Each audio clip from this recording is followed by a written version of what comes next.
Fala galera do YouTube, beleza? Bom, estamos aqui hoje para trazer para vocês o quadro que o pessoal curte bastante no nosso canal, tá? Que é o Pichau Responde, tá? Um quadro que vocês lançam as perguntas aí nos comentários do nosso vídeo e a gente responde no próximo vídeo aí para vocês. Então você ainda que não participou, não esquece de comentar aqui nos comentários desse vídeo aqui mesmo que você está assistindo para poder participar do próximo Pichau Responde, tá? Nesse vídeo aqui a gente não vai ter nenhum sorteio, tá? A gente não atingiu a meta de 2k de like. Fica a meta aí pro próximo vídeo, então já larga seu like lá embaixo para esse vídeo aqui de a meta de 2k de likes. Se a gente atingir, a gente vai fazer sorteio de uns modelos de mousepad bem bacana aqui da Pichau, deixa eu mostrar para vocês. Já vou fazer sorteio desses mousepads aqui para vocês, tá? Então a gente tem hoje bastante dúvidas aqui, tá? Dúvidas que envolvem ali qual configuração, AMD, Intel, questão de placa-mãe, se vai mudar desempenho ou não. Falamos aqui também sobre ligar fontes de alimentação, duas fontes no computador, como é que a gente pode fazer essa ligação e vários outros termos aqui, técnicos, várias outras coisas que o pessoal mandou aí de perguntas que a gente achou bem interessante e bem relevante para vocês. Então a gente escolheu algumas aí e vai mostrar hoje aqui no vídeo e responder para vocês. Então vamos dar uma olhadinha nas perguntas agora. Marcelo Júnior, existe a possibilidade de utilizar duas fontes de alimentação em um único PC? Bom, Marcelo, existe sim, tá? Eu vou até te mostrar aqui mais ou menos como é que você faz esse procedimento, mas antes eu vou te explicar aí mais ou menos para que o pessoal utiliza, né? Geralmente o mais recomendado aí pro pessoal que utiliza duas fontes de alimentação é o pessoal que vai utilizar uma máquina muito ultra high-end, sabe? Vai montar uma super configuração por overclock, vai montar provavelmente daqueles gabinetes cubo grandão, vai fazer uma configuração realmente assim estupenda, sabe? 4 Titan X, todas overclockadas, sistema de refrigeração toda a água, não vai ter cabo suficiente para conectar todas as componentes que ele vai ter na máquina dele. Aí a gente parte com um sistema aí com duas fontes de alimentação, né? Pelo menos é o mais recomendado aí, né? Para o pessoal que quer utilizar duas fontes de alimentação. Então dá sempre preferência para utilizar uma. Ah, eu vou ocupar 1000 watts de potência de fonte, tantos cabos, tantos conectores, dá preferência por utilizar uma fonte e não duas de 500 ou duas de 600, tá? Sempre procura utilizar uma fonte só que vai ter melhor qualidade possível aí no teu PC. E você não vai precisar fazer nenhuma adaptação, tá? E agora vamos explicar para você, tá? Eu tô com uma fonte aqui, uma CX750, porque ela vem com a pontinha do cabo aqui colorida, tá? Então isso aqui pode ajudar você, mas eu vou explicar também mais ou menos como é que funciona na mesma fonte que você teria o cabo todo preto, tá? Aquelas fontes que não tem o cabo colorido aqui, dá pra gente fazer do mesmo jeito. Então vou mostrar aqui pra você nos detalhes, vamos ver se dá pra você acompanhar. Tem esse lado aqui da presilha aqui da fonte, tá vendo? Onde você conecta o cabo 20 mais 4 pinos. Então você deixa esse cabo aqui, ó, coloca ele em cima da tua mão e você deixa a presilha virada pro lado de cima, a presilha que conecta na placa-mãe. Você conta aqui da direita para a esquerda 4 pinos, certinho na parte de cima. Ó. 1, 2, 3, 4. Sendo o laranjado, o azul, o preto e o verde. Quando chegar no 4, vai ser o pino verde na parte de cima, com certeza. Então, se não tiver na cor verde, ele vai estar pretinho, mas vai ser o pino número 4. Então você pega esse pino número 4 pela parte de cima e conecta a ponta de um fiozinho descascado ali, tá? Um fio para você fazer um jumper, uma conexão entre os dois buraquinhos aqui, de dois conectores de alimentação aqui da fonte de alimentação. A outra ponta dele você conecta no buraquinho 2, no buraquinho 3 aqui da fonte de alimentação. Então você conta da direita para a esquerda aqui na parte de cima com o conector virado para cima. Você conta 1, 2, 3 e conecta a outra ponta. Então você vai ficar com uma ponta ligada aqui no conector verde, que é o quarto pino da placa-mãe, no caso aqui, né, do conector 20 com mais 4 pinos. E a outra ponta você vai ficar no terceiro pino, tá? Contando ali também da mesma forma, né, da direita para a esquerda. Então é só você conectar ali e startar a tua fonte de alimentação ali que ela vai ligar e funcionar normalmente. Você pode conectar HD, pode conectar dispositivo, sei lá, um gravador, pode conectar bomba de watercooler, placa de vídeo secundária, pode conectar N dispositivos aí de hardware na tua máquina bem tranquilo na segunda fonte. Então o ideal aí é só para quando uma fonte de alimentação só não vai dar conta do recado, provavelmente da quantia de cabos que você vai precisar, aí você parte com uma segunda fonte, tá? Para você fazer a conexão é mais ou menos dessa forma aí que eu mostrei para você. Acredito que nas imagens aí em detalhe deu para você ver muito bem isso aí. Daniel Dantas, placa de vídeo do mesmo modelo e de marcas diferentes, tem diferença de desempenho? Outra pergunta dele, e um processador AMD com uma placa de vídeo da AMD tem mais desempenho do que um processador Intel com uma VGA AMD ou Nvidia ou vice-versa? Ele misturando ali. Bom, Daniel, respondendo a primeira pergunta, nós temos, por exemplo, aqui, GTX 960, vou pegar aqui para você.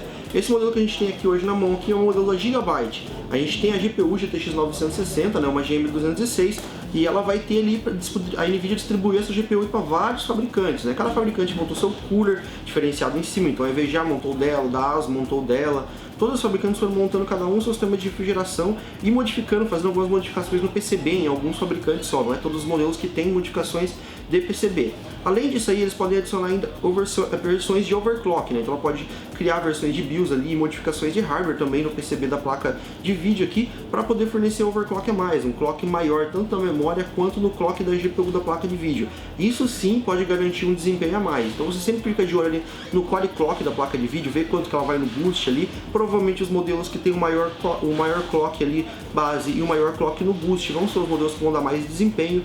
Outro ponto que vai dar um diferencial bacana é o sistema de refrigeração.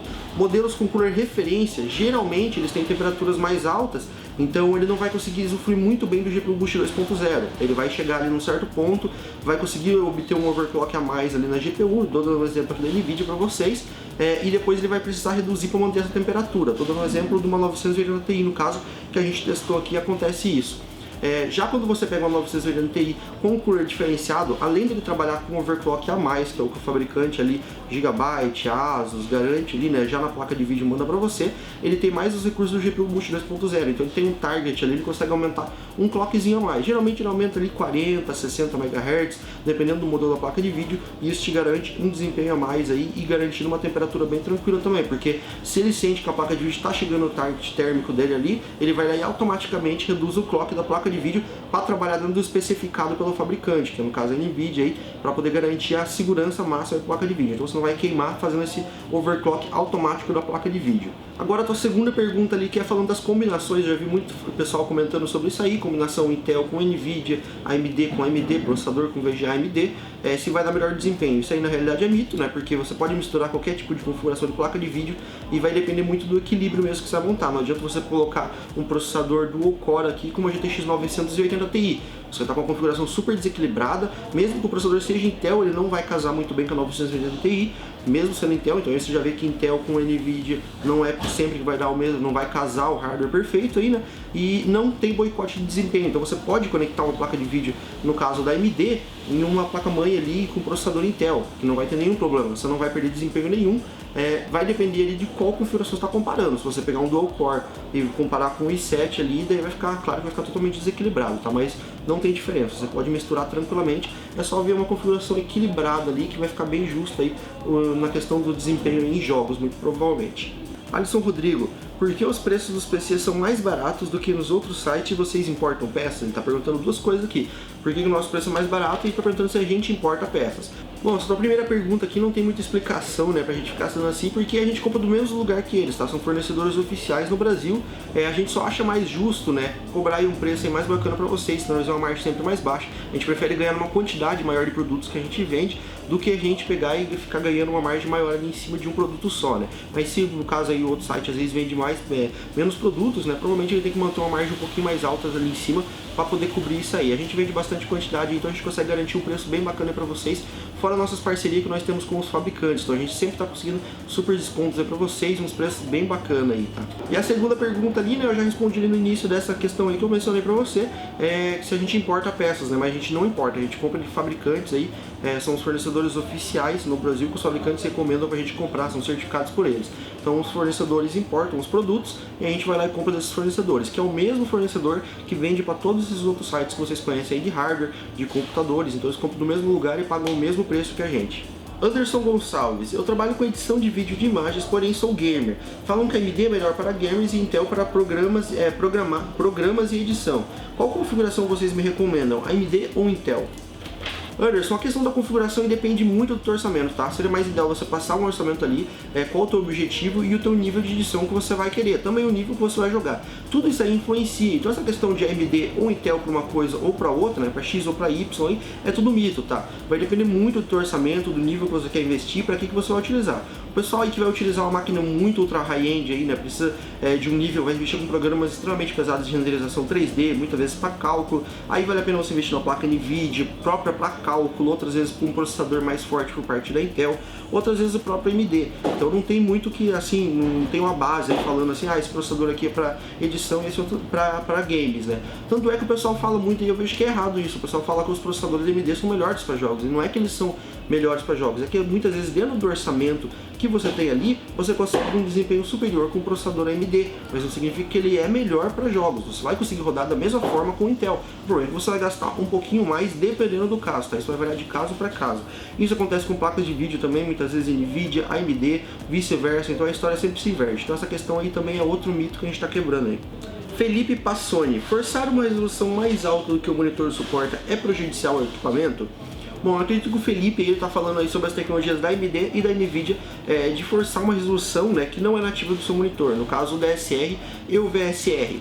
Então são duas tecnologias aí que têm mais ou menos o mesmo propósito, que é você poder ter a experiência, você poder rodar o seu jogo ali dentro de um monitor Full HD ou de outras resoluções. Estou dando exemplo aqui de um Full HD, você poder experimentar outras resoluções, como 1440p, 2160p, que é o 4K que ele mencionou ali, né? Então você pode experimentar outras resoluções. Só que tudo isso aí é via software, então o seu monitor não vai trabalhar acima da especificação dele. Você não está rodando realmente em 4K, você está emulando um 4K dentro do seu monitor de 1080p. Então tudo isso aí é via software. É meio que um upscaling, né, que ele está fazendo, no caso ele está fazendo um upscaling ali dentro do seu monitor, então ele está gerando uma resolução, ampliando um pouco as texturas, está fazendo a tua placa de vídeo processar todas as texturas como se ela estivesse rodando em 4K, mas na verdade ela está apresentando na tela para você em 1080p, com pouca diferença ali, tá? Tem diferença? Tem, você pode enxergar ali um monitor Full HD normal, com um monitor ali utilizando um upscaling, né, VSR ou DSR, você consegue ver uma diferença pequena ali, mas nem se compara a diferença de você pegar um monitor nativo 4K com um monitor nativo 1080p. Aqui você comparar, a diferença vai ser totalmente absurda. Até porque a quantidade de pixels que tem na tela de um monitor aí 4K, com resolução 4K, é extremamente alta comparado com o monitor Full HD. Então não tem nem como a gente comparar, mesmo utilizando o upscaling de VSR ou DSR no monitor 1080p. Leozito TG, placa-mãe influencia na performance do computador? Vamos lá, Leozito, então, placa-mãe não vai influenciar diretamente na performance do computador em jogos, tá? Acredito que deve ser isso aí que você está querendo perguntar, você não especificou muito bem. Mas não vai influenciar diretamente na performance, né, do computador dentro dos jogos, no FPS, que é o que o pessoal interessa. A única coisa que ela vai influenciar ali é na quantidade de recursos e na qualidade dos materiais que são utilizados nela. Por exemplo, uma placa-mãe H81, a gente tem recursos limitados, sistema energético limitado, tem uma quantidade de memória com suporte limitado, você não pode pôr tantas GPU, você pode pôr uma só, quantidades de USB 3.0, 2.0, tudo isso é limitado por causa do chipset, por ser uma placa-mãe mais simples, né? Então isso aí vai variar de chipset para chipset. Agora a gente pega uma Z170, pega uma placa-mãe mais top, a gente vê que ela suporta N placas de vídeo, suporta muito mais memória, formatos de memória novos, né, como o DDR4, suporta tecnologias novas, que isso não vai influenciar diretamente no seu jogo, mas vai te proporcionar experiências novas, por exemplo, o sistema de áudio, Supreme FX da ASUS, que está aqui em cima da bancada, então você vai ter uma qualidade de áudio maior, velocidade em sistemas de armazenamento, muito mais portas para você poder conectar, M.2 onboard, então você vai poder utilizar um SSD para dar boot muito mais rápido, onboard diretamente na placa-mãe usando o X4 do M.2, SATA Express, memória de novos padrões, né, como o DDR4, várias frequências muito mais altas, aproveitar isso, fora sistemas de overclock. Você vai utilizar um processador com suporte overclock, destrava com K. Em uma placa-mãe H81 você vai ficar preso ao desempenho dele. Agora, se você coloca numa placa-mãe que tem suporte a overclock, uma placa-mãe mais robusta, com outras tecnologias, além de ter um sistema energético e ter um projeto melhor trabalhado ali, né, para essa questão do processador com K, ainda você vai poder subir um pouco mais o desempenho dele fazendo overclock, muitas vezes subindo bastante, dependendo do seu nível aí de entusiasta que você é. Bom, pessoal, vocês acabaram de acompanhar nosso quadro semanal aí do Pichau Responde. Espero que vocês tenham gostado das perguntas, foram bem esclarecedoras aí pra vocês. Deu pra matar a dúvida da galera aí. Se você gostou do vídeo, não esqueça de deixar seu like nesse vídeo, adicionar os favoritos, compartilhar com seus amigos aí, que a gente vai ajudar bastante pessoas essas dúvidas que a gente respondeu aqui. Larga seu comentário lá embaixo, lá pra gente poder trazer nos próximos vídeos. Então, larga sua pergunta lá que a gente vai tentar responder nos próximos vídeos. Pra vocês, são bastante perguntas, a gente tenta selecionar algumas ali. Então faz uma pergunta bem elaborada, tenta especificar o que você tá querendo dizer ali, que vai ficar bem bacana aí pra gente poder trazer, tá? Muitas vezes a gente não consegue, talvez, abordar exatamente o ponto que você quer falar ali, porque você não especificou exatamente o que você está querendo dizer. Então especifica bem ali qual que é o uso da máquina certinho, quais são as dúvidas aí, pra gente poder trazer nos próximos vídeos. Então é isso aí, pessoal. Espero que vocês tenham gostado e até a próxima.